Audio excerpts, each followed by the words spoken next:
Le manque de sanction tue le réveil. Le pasteur divorce, redivorce, et redivorce, et redivorce. Il prêche toujours. Qu'est-ce qu'il va dire aux fidèles qui a divorcé? Divorçons. Et nous irons au ciel. Le pasteur tombe dans l'impudicité. On sait vraiment qu'il est tombé dans l'impudicité. Dimanche, il prêche aux gens. Répandez-vous, car le royaume des cieux est proche. Hé, courage, hein? Tu es courageux. Pour prêcher, il faut être un modèle. Si ma vie n'est pas exemplaire, je n'ai pas le droit de me tenir devant vous. C'est ce que la Bible dit. Un prédicateur, un enseignant de la parole doit être exemplaire. Il ne doit pas seulement avoir l'onction, il ne doit pas seulement bien prêcher, il doit vivre dans la pureté, dans la discipline. Et s'il n'a pas de discipline, il doit être suspendu. Suspendu. Le manque de suspension dans l'église tue le réveil. Paul, l'enseignant de la grâce, il apprend que dans l'église de Corinthe, il y avait un jeune garçon qui sortait avec la femme de son père. Et dit, je suis étonné que vous encouragez une telle chose. Absent de corps, mais présent en esprit. J'ai jugé. Et il a dit que cet enfant-là soit livré à Satan. À Satan. Pour que son corps soit détruit et que son âme soit sauvée.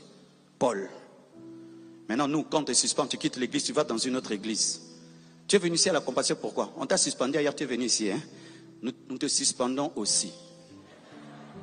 Si tu es suspendu dans une église locale, tu es suspendu dans le corps du Christ. Je répète, si tu es suspendu dans une église locale, tu es suspendu dans le corps du Christ. Je répète, si tu es suspendu dans une église locale, tu es suspendu dans le corps du Christ. Pasteur, arrêtons ces choses-là. Un pasteur suspend son fils spirituel afin de le discipliner. Toi, tu le reçois parce qu'il chante. Il chante mais dans l'impudicité. Il chante mais dans l'adultère. Et il rend impure l'église. Et qu'est-ce qui se passe dans l'église? Si on permet que eux qui passent devant fassent n'importe quoi, et alors nous? Si eux qui prêchent, ils font n'importe quoi, ils continuent à servir Dieu, et alors nous? Et le péché entre dans l'église. Chaque fois qu'il y a un scandale dans l'église, et il n'y a pas de suspension, la tolérance entre dans l'église. C'est pourquoi il faut avoir même l'autosuspension. L'autosuspension, oui.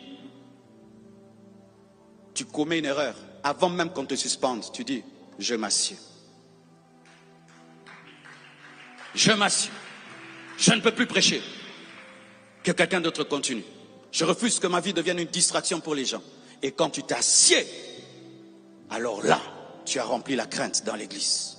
Arrêtez d'aimer vos postes plus que Dieu. Tu es protocolaire, on te suspend, tu quittes l'église. Qu'est-ce que tu voulais? Qu'on t'acclame? Ma soeur, on t'en